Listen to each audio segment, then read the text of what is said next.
और कल 7वां दिन है।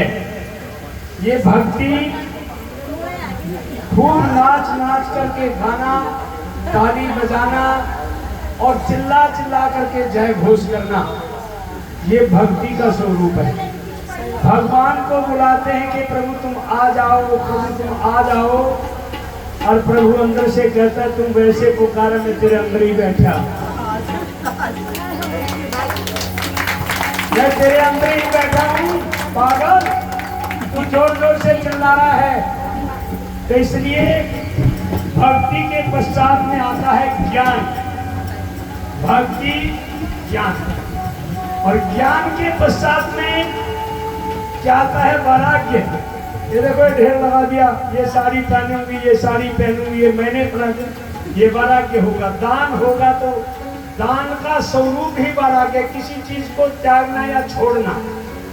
क्योंकि हमने वैराग्य किस लिए चाहिए कि भाई देखो भगवान के नाम पर जो लुटा जाना है लुटा दो, नहीं तो ये सारा इस संसार एक दिन हमने लुटा करके ही जाना पड़ेगा। ये सब कुछ लूट लेगा हमारा, हमने यहाँ सब कुछ छोड़ चले जाना है, पता नहीं फिर कहाँ कब आना है। ये ध्यान थोड़ा सा इसलिए कि भक्ति के पश्चात ज्ञान भी रखे, और वैराग्य के प्रभु ये सारा संसार एक दिन आपका ही है और आप में ही विलीन होता है।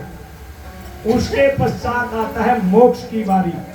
कल को जैसे राजा परीक्षित को कहा कि राजन अब देखिए आपका 7वां दिन है, अब तक्षक नाग आएगा कल राजा परीक्षित के लिए।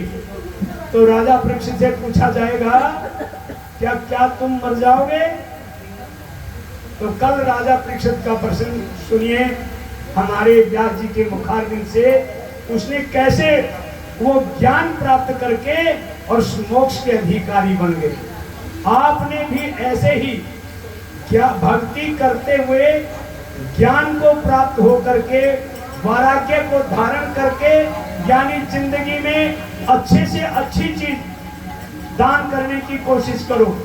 क्योंकि जब हम अच्छी कोई चीज दान करते हैं और उससे मोह का त्याग करते हैं तो जल्दी ही हमें मोक्ष की तरफ पदार्पण करते हैं, ये ध्यान रखें। तो इसलिए मोक्ष प्राप्ति के लिए कथा सुनी गई है और भक्ति के माध्यम से शुरू होकर के मोक्ष पर समाप्त होती है।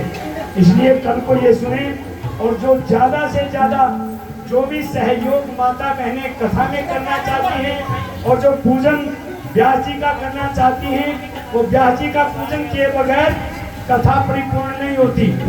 तो इसलिए इनका हम सब मिलकर के यथाशक्ति यथा भाव से पूजन करें।